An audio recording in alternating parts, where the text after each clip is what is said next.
Ako po ay nagagalak din kasi I'm part of the senior citizen. Magandang araw po sa ating lahat. This is Councilor Danny Dayanghira. Ang ganda ng Pilipinas, mahalin po natin ito. Ngayong linggo ay karamihan po ay merong Elderly Week kung saan ay nagkakaroon ng buong linggong activities ng mga senior citizen. Dito sa lungsod ng Davao, kanya-kanya pong activities. Sa laki ng Davao ay, we have 9 political districts. Yung nasasakop ko po ay sa 2nd District of Davao kung saan po tayo ay councilor, ay ating pong distrito yung 4. Nung isang linggo ay kasama po natin yung mga senior citizen dahil lang po sa kanilang invitation. Ako po ay nagagalak din kasi I'm part of the senior citizen and I'm glad to be with them and to be their representative as far as the sector is concerned in the City Council.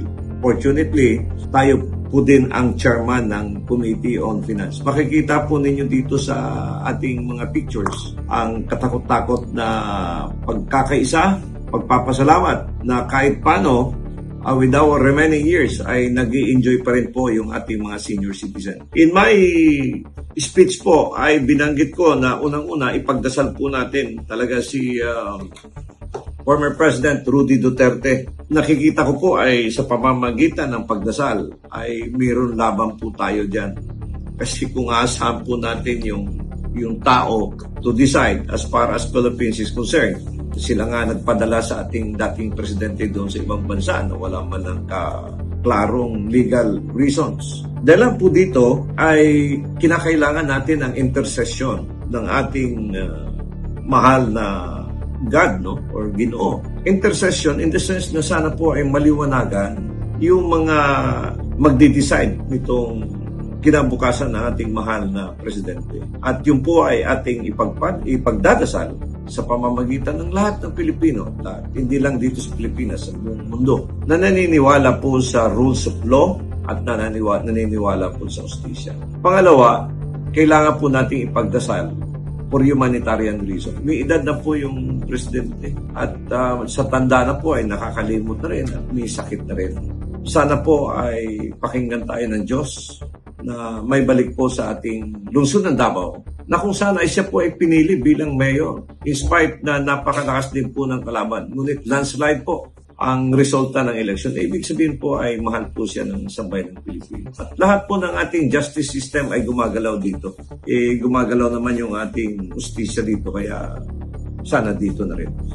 Dito sa lungsod ng Davao ay fully supported ng Office of the Mayor ang mga programa ng mga senior citizen. Meron pong assistant po galing sa city, sa government na Boreal assistant doon sa mga naghihirap na mga senior citizen. Ay lalapit lang po sila sa social welfare at ito po ay tinutulungan. On the other hand po, yung aabot ng 100 years old ay mayroong mga cash reward. Nagbigay po ng 100,000 yung National Department of Social Welfare and Development ng 100,000.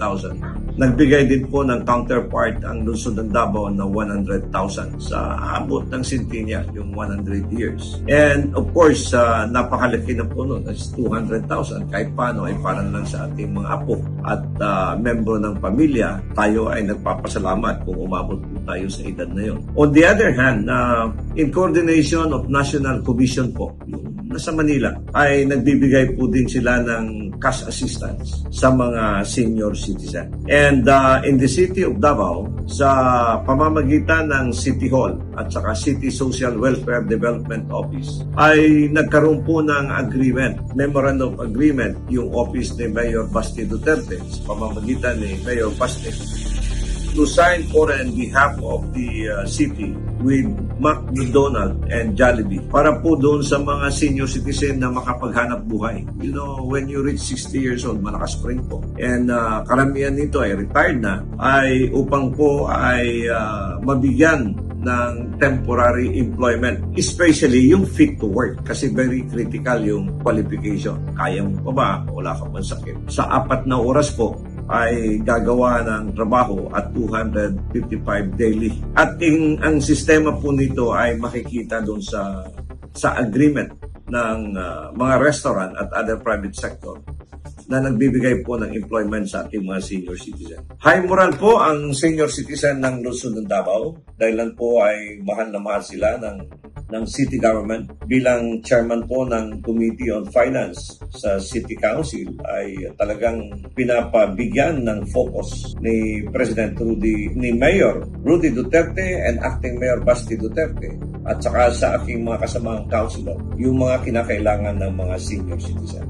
Meron din po tayong Office of Senior Citizen Association, yung tawag na OSCA. Ito po ay naka-tie up din sa City Social Welfare para sundan ang pangangailangan ng ating mga senior citizens dito sa lungsod ng Davao, including their activities. And addition to this po ay yung ID po natin, ma-remember nyo, minsan yung mga ID na senior citizen ay nasa papel lamang. At ito ay papalitan ng isang magandang plastic na gagawin ng city government of Davao. Hanggat sa muli, congratulations sa Elderly Week ng senior citizen sector. Ito po, si Councilor Dayang Hirang is committed to be your errand. Ibig sabihin, sa Bisaya pa, sulugoon dyan sa council para po sa ating mga kasamahan dyan sa sektor ng senior citizen. God bless Philippines! Ang ganda ng Pilipinas po. Mahalin po natin ito. A political analyst, Danny Dayang Hirang, shares his commentaries and analysis on the latest issues. As a veteran public servant, offering his insights and critical thinking. As an educator, he speaks the truth that matters. Our seasoned legislator, Danny Dayang Hirang, is live every Monday, Wednesday, and Fridays.